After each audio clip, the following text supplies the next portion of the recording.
Olá, vamos para a nossa segunda aula do nosso curso de Etiqueta e Boas Maneiras no Trabalho. Esta aula vai tratar das regras gerais de comportamento, porque nós falamos que vamos tratar dos 4 grupos principais de regras.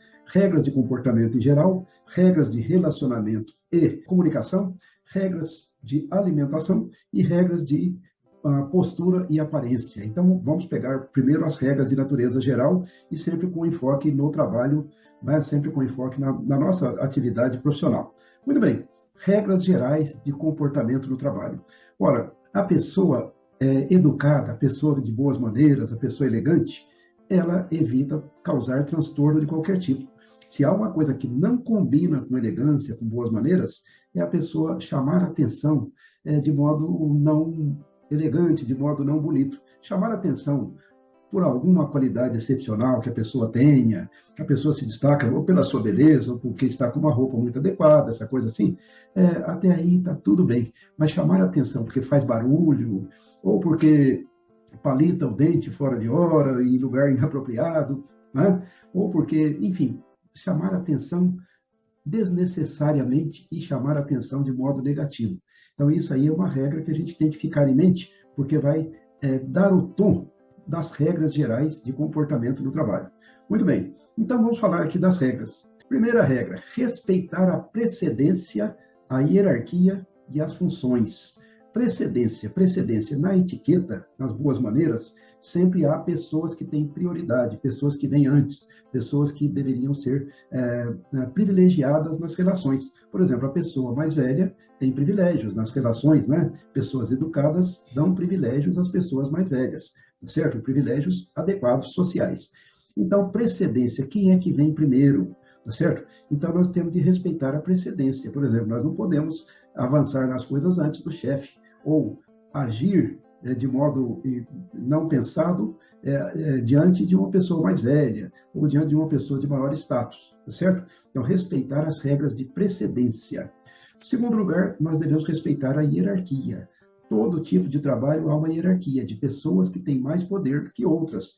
Este poder provavelmente é legítimo, provavelmente ele é baseado em regras de qualificação profissional, em regras de mais tempo de trabalho ou enfim, de adesão aos propósitos da organização. Então, há sempre uma hierarquia, e nós devemos respeitar a hierarquia, não podemos passar por cima do nosso chefe, como se diz. E respeitar também as funções. Cada função, cada colega tem sua função. E a função dele é sagrada. Nós não podemos invadir a função de um colega, fazer coisas que ele deveria fazer, atrapalhar a realização das tarefas que ele deve realizar. Então, respeitar precedência, quem é que vem primeiro, respeitar hierarquia, os graus de poder, lá no contexto organizacional, né? E respeitar as funções das outras pessoas. Agora vamos à segunda regra, cordialidade sempre. O ambiente de trabalho é um ambiente da cooperação e da cordialidade, não é ambiente para truculência, para respostas ásperas. Isso não é profissional, dar resposta áspera, tratar os outros de maneira inadequada, tratar mal as pessoas, quaisquer que sejam as pessoas, cliente, fornecedor, colega de trabalho, subordinado, não. A cordialidade deve preponderar. Faz parte de nossas obrigações de natureza, até mesmo moral. Estou no trabalho para trabalhar em comunhão com os outros e, portanto, eu tenho obrigação de ser cordial sempre. O que mais?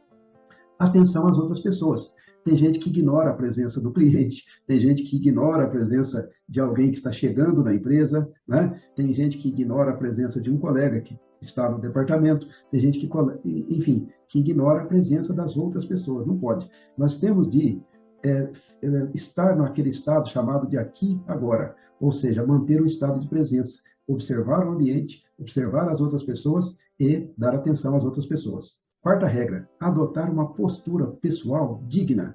Devemos ser profissionais. Profissional é aquela pessoa que abre mão dos impulsos pessoais, dos desejos pessoais e atém-se àquilo que é o seu papel profissional. Então, devemos ser profissionais, devemos ser cooperativos e devemos ser diplomáticos. Então, esta postura, profissionalismo, cooperação, diplomacia, é fundamental no ambiente de trabalho. É elegante, é boa maneira. Quinto lugar, optar por expressões conservadoras e discretas. Nada de gírias, nada de conversas sobre assuntos como sexo, nada de intimidades além do necessário, a desnecessária, né? assuntos que causam ruído na comunicação, que tornam a comunicação complicada, porque, enfim, assuntos maltratados que não são adequados ao ambiente de trabalho. Então, devemos ser conservadores e discretos no ambiente de trabalho. Sexto lugar, não causar transtorno ou mal-estar desnecessário a ninguém. Por exemplo, quando eu ligo o meu rádio e fico ouvindo minha música preferida, eu posso estar feliz, mas eu estou causando transtorno desnecessário a outras pessoas. Se eu arrasto uma cadeira e essa cadeira faz barulho, eu estou causando transtorno, estou causando mal-estar. Se eu falo exageradamente alto, sou espalhafatoso, derrubo coisas do chão, tudo isso eu estou causando mal-estar e transtornos desnecessários às outras pessoas. Não pode. Sétimo lugar, nunca tumultuar o ambiente. Nunca tumultuar o ambiente. Controlar o excesso de entusiasmo, o excesso de alegria, às vezes, né? O excesso de, enfim, impulso para realizar, para falar e etc., para manter um ambiente adequadamente saudável no trabalho. Não tumultuar o ambiente jamais. Oitavo lugar, respeitar o espaço dos demais colegas. Jamais invadir o espaço físico ou psicológico dos colegas. Né? Não fazer perguntas indiscretas, não invadir a mesa do colega, não invadir o espaço físico das pessoas e assim por diante. Nono lugar, manter o autocontrole. Nós já falamos, etiqueta é autocontrole. Precisamos nos controlar para seguir regras com disciplina, deixar de fazer o que queremos fazer e que não é adequado. Muitas vezes aquilo que queremos fazer não é adequado, então nós devemos manter o autocontrole sempre. Aprender a não rir na hora errada, aprender a não reclamar na hora errada, aprender a não ter expressão facial errada na hora errada, tá certo? E assim por diante. Eu vou dar um exemplo bem simples.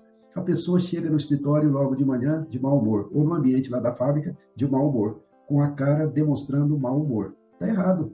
O mau humor, às vezes, ele vem com a gente, mas a expressão do mau humor é falta de educação. Nós não podemos expressar mau humor que os outros não têm culpa dos problemas que estamos enfrentando, né? Então, devemos respirar fundo, dar um jeito de nos controlar, o autocontrole é importante por isso, e apresentar uma feição mais afável, menos agressiva, menos capaz de causar mal-estar nos outros.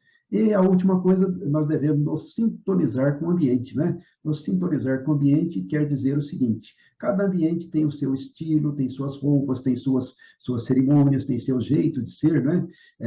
Das pessoas que estão naquele ambiente, e nós devemos nos sintonizar com elas, com o jeito delas, com as condições delas, né? Como se diz, em Roma, como os romanos, devemos nos adaptar ao ambiente e não ser aquela espécie de pedra no sapato, ou pedra no moinho que fica sempre atritando, atritando, atritando e sendo diferente de uma maneira não adequada. Então é isso, vamos nos treinar para adotar um jeito discreto de ser, um jeito afável, um jeito agradável, e para não causar problemas desnecessários para ninguém, e para chamar atenção só com boas coisas, né? Chamar atenção quando adequado e com coisas que realmente justifiquem a gente chamar atenção. Jamais chamar atenção de modo negativo. Então é isso. Então vamos concluindo a segunda aula e vamos para a terceira aula, então.